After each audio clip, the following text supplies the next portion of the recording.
I'm a huge fan of first-person shooters with a big emphasis on movement, so you know I had to track down Midair here at PAX, and I'm here with one of the developers, Chris. How's it going, Chris? Yeah, so with Midair, we're really trying to bring back the traditional jetpack shooter.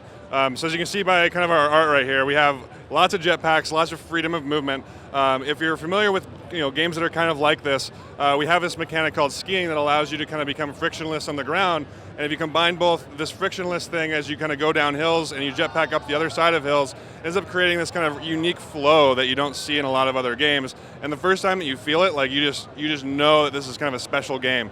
You're no longer locked to the ground, and it's kind of this freeing feeling that is unlike anything else you've seen before. Yeah, I mean, for those of us who were playing first-person shooters back in the late 90s, Star Siege Tribes, big part of my development as an FPS player. So talk to me about some of the key differences. We've had some different iterations of this genre. What direction are you guys taking it with Midair? And one of the ways that we're really trying to improve on Midair is kind of like basically take a lot of what worked really, really well in the old style games and bring it into kind of a modern era in a way that like really makes a lot of the features shine. So for example, with jetpacking and the physics and all that kind of stuff. If you're a fan of the genre, we do a lot of work making that feel really great, give you a lot of different kinds of controls that you wouldn't have in other games, but also like in a way that like feels familiar and it's kind of like riding a bike. We focus on this freedom of movement element, but we also are focusing on large-scale team combat. So things like 16 versus 16, we actually have right now in the game in Midair. And we really bring out this team element through things like an expanded abilities and pack system with augments that allow you to kind of like bring your team into the fight or do really cool, interesting things as an individual.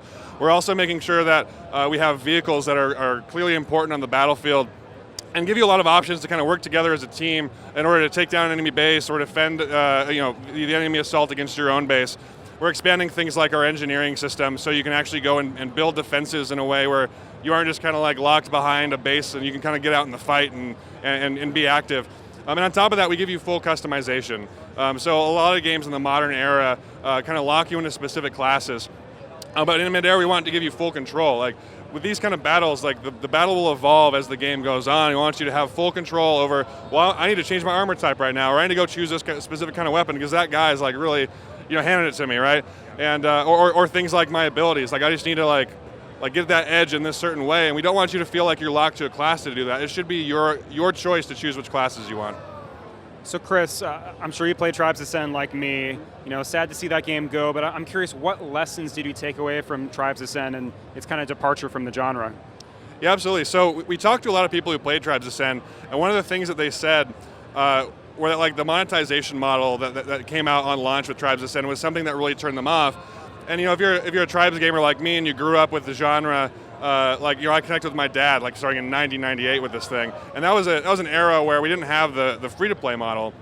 And with indie games and like the advent of free-to-play, like it's kind of a critical thing for a game to gain exposure, especially a game like this where it's a little more difficult, but it's a lot of fun once you get it. We need to have that kind of exposure. And so in a game like Tribes, where you have this kind of mix of like, well, we need to adapt to the new world while also paying homage to the old world, that monetization model where like you basically like monetize every new weapon unlock and that sort of thing. It kind of rubbed a lot of people the wrong way, and that's their feedback, not mine, right? So we're trying to go back and like make sure that we address those kind of concerns. So when we go free to play in Q1 of 2018, we actually have a progression pass where you can unlock all gameplay forever. If we release new stuff, you get it for free. It kind of gives to those kind of people who don't want to go through a progression system the ability to quickly unlock and go through the entire game. So that's a good example of like one of the ways that we're different. On top of that, there were ways that Tribes Ascend did a lot of really great things, I think. But in Midair, we are kind of taking it in a different direction. So they kind of modernized it in ways where they wanted to get people kind of out in the battlefield quickly and fighting quickly, where for us, we think there's this kind of like interesting interplay in a large-scale team battle where you have this kind of like offensive assault and then in a lull and like a defensive kind of posture and like an offensive assault. And we try to like bring that out through some of the mechanics that we do. So for instance, if you want to get your loadout in Midair, you need to go visit an inventory station. And what that does is it actually adds permanence to when you go and attack a base. So when you go and attack a base, you don't just throw yourself at a wall and like take down a couple things and it doesn't matter. When you go to attack a base, it actually matters. It impacts the team, and now they have to scramble to get their base back up before they're fully capable to go and attack the enemy base. Okay, sounds good. So maybe slightly less about just the flag. Yeah, exactly. We're trying to like bring both of them together more. But at the same time, like part of that is kind of like bringing that base play element back into the limelight, where it was kind of left to the side in games like Tribes Ascend.